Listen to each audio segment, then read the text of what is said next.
Let me tell you, some nights you walk into a room and you just know you're about to see the worst and the best of people, sometimes at the exact same moment. That's what happened to me, Damon Washington, the night I set foot in the Grand View Imperial Hotel. If you'd seen me standing there wearing jeans, black t-shirt, duffel bag from a flight that was delayed 3 hours, you might have looked twice yourself. But the look Victoria Sterling gave me, man, you could taste the contempt in the air. Security escorted this man out immediately, she said, loud enough for every chandelier-lit guest to hear, her lips curled like I'd just tracked in mud on a wedding dress. Now, let me back up a sec.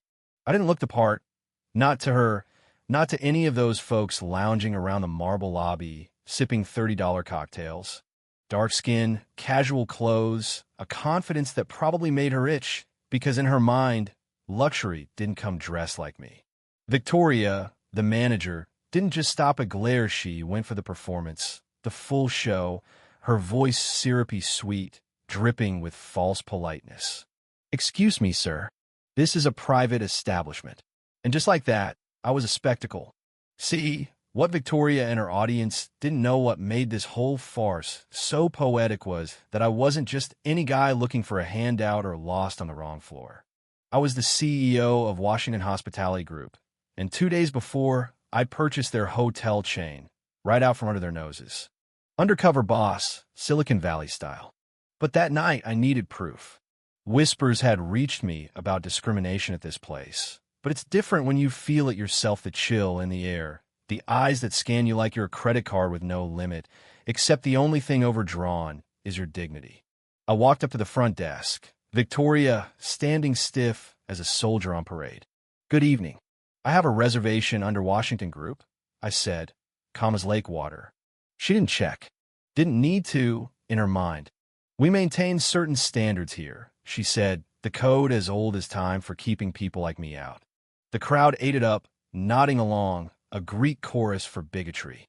You know what I mean? Her assistant, Ryan Shun, looked like he wanted to disappear behind the desk, his face torn between fear and decency. I tried again. "Could you please check your system? The reservation should be there." Victoria laughed sharp, cold. "I can see with my own eyes that you don't belong here. You ever felt the room turn on you? Not because of what you did, but because of who you are?" She called security. 2 guys, military types, you could just tell, came over, probably thinking this was just another routine. I kept my hands visible, my voice even. "Gentlemen, there seems to be a misunderstanding. I'm a guest here." But Victoria was loving every second. "He's trespassing. Remove him immediately." She made sure everyone heard it, like it was a victory for the team. They walked me toward the exit, slow and public.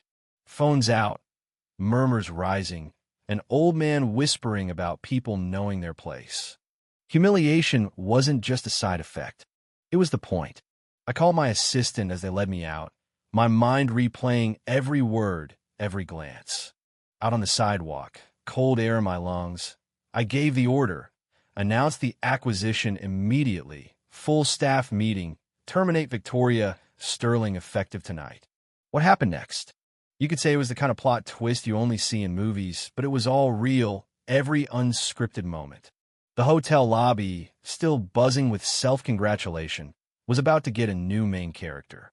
My assistant pushed the story to every major business network. Phones started lighting up.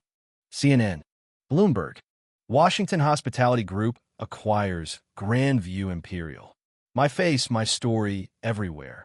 Victoria, still basking in her performance, had no idea. Neither did the guests, who suddenly saw headlines about the new Onera Black CEO, youngest in the industry, billionaire. Ryan Shun, behind the desk, finally looked up my reservation, eyes wide as he realized the magnitude of the mistake. "Yes, sir. The penthouse suite." I tried to tell her. His voice died as Victoria turned, mouth open, seeing me walk right back in. Jake, the head of security, got the call from corporate. "Ma'am, he owns a hotel." The whole chain. Silence hit like a power outage. Phones out again, but this time for a different kind of viral moment. Victoria's face twisted from triumph to terror, the world shifting right under her feet. I pulled out my business card, handed it to her. I believe we were interrupted during introductions. The lobby, just minutes ago, a coliseum of judgment, transformed into a courtroom. I patched in the board of directors, the regional manager, let them listen as Victoria tried and failed to explain her standards. Each word dug her hole deeper. Complaints about Herdozen's flooded in from the staff. Settlements, NDAs, all out in the open now. Guests who once watched passively now filmed eagerly. You want accountability? Here it was raw and unfiltered. I asked for everyone's videos. Share them. This is what systemic racism looks like in luxury hospitality. The young couple who'd witnessed my humiliation stepped forward, grateful and defiant. This happens more than people know. Thank you. Even Jake, the security chief, apologized. You were too calm, too dignified. My instincts told me something was wrong. I nodded, trust those instincts. Experience, not prejudice. Victoria still tried to argue, claimed it was entrapment, a setup. But the evidence was overwhelming. 17 complaints, 6 settlements, a culture of exclusion masked as policy. My head of HR, Jennifer, read her rights over the hotel speaker system. Effective immediately, Victoria Sterling is terminated for cause.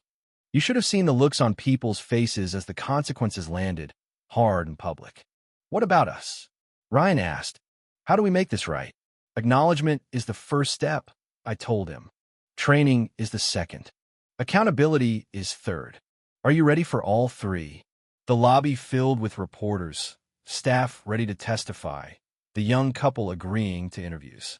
Victoria, once so powerful, was escorted out, a final bitter irony that wasn't lost on anyone. News vans outside. The story trended worldwide. Harvard Business School professors started talking about the Washington effect, real, measurable change, not just apologies or press releases. Months passed, then a tribunal. Victoria, her lawyer, and an avalanche of evidence.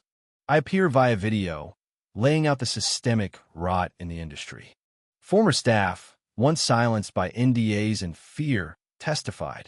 The verdict was decisive. Her termination upheld, blacklisted from the industry, held personally liable for tribunal costs. The judge's words became legend. A mess. Sterling, you treated human dignity as a luxury amenity. You learn now that accountability is not negotiable. The aftermath? The entire industry shook. Anonymous reporting systems, dignity audits, training from the ground up. My group processed over 2,400 discrimination reports, created 12,000 new jobs prioritizing diversity, revenue soared, guest satisfaction for minorities hit record highs. Competing hotels scrambled to catch up, terrified of becoming the next hashtag, the next viral lesson. 2 years later, I returned to the Grandview Imperial, not undercover, but celebrated. Ryan was now general manager, Jake regional security director, both transformed. The lobby, once a stage for exclusion, now buzzed with real, genuine welcome. The young couple brought their children, who played where their parents once feared to stand. Victoria's old office? A diversity training center. Her name, a cautionary tale in HR classes and business schools. And as I stood in the same spot where I was once humiliated, the lobby aglow with a mix of faces and laughter, I understood dignity isn't a privilege, it's a right. But someone always has to stand up first. Should racist managers face lifetime bans? Or can people change if they're truly held accountable? Tell me what you think, drop your thoughts below. Because in the end, silence enables systems, but speaking up transforms them. Dignity denied anywhere diminishes dignity everywhere. And tonight, that truth became impossible to ignore. If you were there, would you have spoken up? Share your story. Justice isn't just policy, it's a choice, every day, by every one of us. Xin chào các bạn, mình là Trinh, mình phụ trách viết content. Trên đây là những công việc của mình, là mình lên mạng xã hội tìm hiểu những video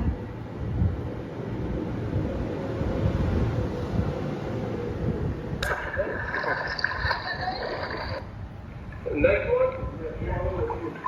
Alright. Thank you, man. Hey, if you guys please. After the tree to hold on to. Yeah, there were. Use the fence.